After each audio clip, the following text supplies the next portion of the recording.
Hello, good morning everyone. Welcome to mummy's tiles.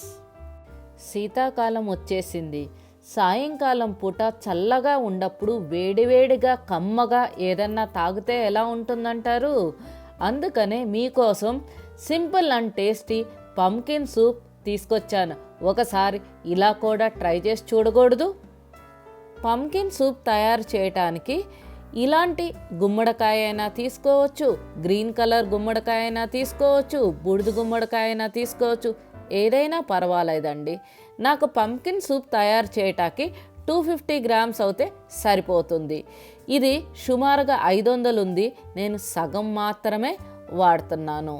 దీంట్లో మొత్తం గింజలన్నీ scoop తీసేసుకుని తోలు తీసుకుని మీడియం సైజ్ ముక్కలుగా కోసుకుని పక్కన పెట్టుకోండి.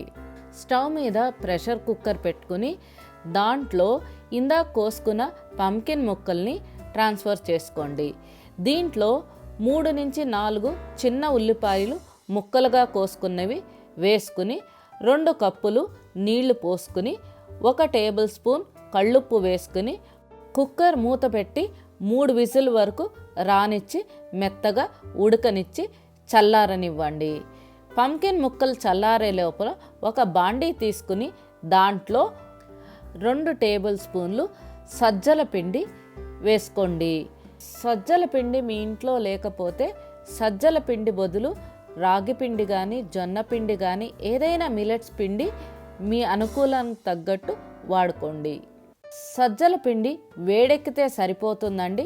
పచ్చివాసన పోయి టేస్ట్ అనేది ఎన్హాన్స్ అవుతుంది. కుక్కర్ మూత వచ్చేసింది.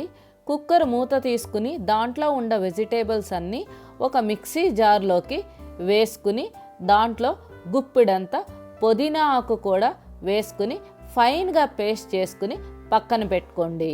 ఇందాక వేయించి పెట్టుకున్న సజ్జల పిండిలోకి 1 కప్పు నీళ్లు పోసుకుని ఉండలు లేకోకుండా స్పూన్తో తిప్పుకోవాలి. దాంట్లోకి ఇందాక పంకిన్ ప్యూరీ చేసి పెట్టుకున్నది వేసుకుని బాగా మిక్స్ చేసుకోండి.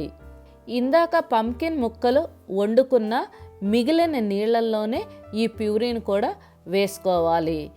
మొత్తం అంతా ఒకసారి మిక్స్ చేసుకున్నాక 1 టేబుల్ స్పూన్ పెప్పర్ పౌడర్ని వేసుకుని ఒకసారి బాగా కలుపుకుని రోలింగ్ బాయిల్ వచ్చేదాకా ఒక 5 నిమిషాల పాటు మరగనివ్వాలి. ఈ కన్సిస్టెన్సీ వస్తే సరిపోతుంది. స్టవ్ ఆఫ్ చేసుకోండి.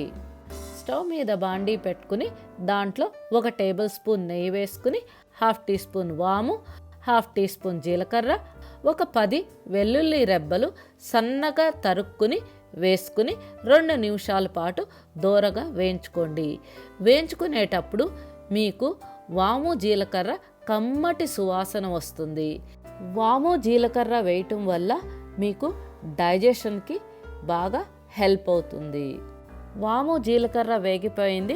స్టవ్ ఆఫ్ చేసుకోండి. ఈ తిరగమూతని ఇందాక తయారు చేసుకున్న పంకిన్ సూప్లోకి ట్రాన్స్ఫర్ చేసుకోండి. ఒకసారి గెరిటితో మొత్తం అంతా కలుపుకున్నాక ఒక పెద్ద నిమ్మకాయ తీసుకుని స్క్వీజ్ చేసుకోండి.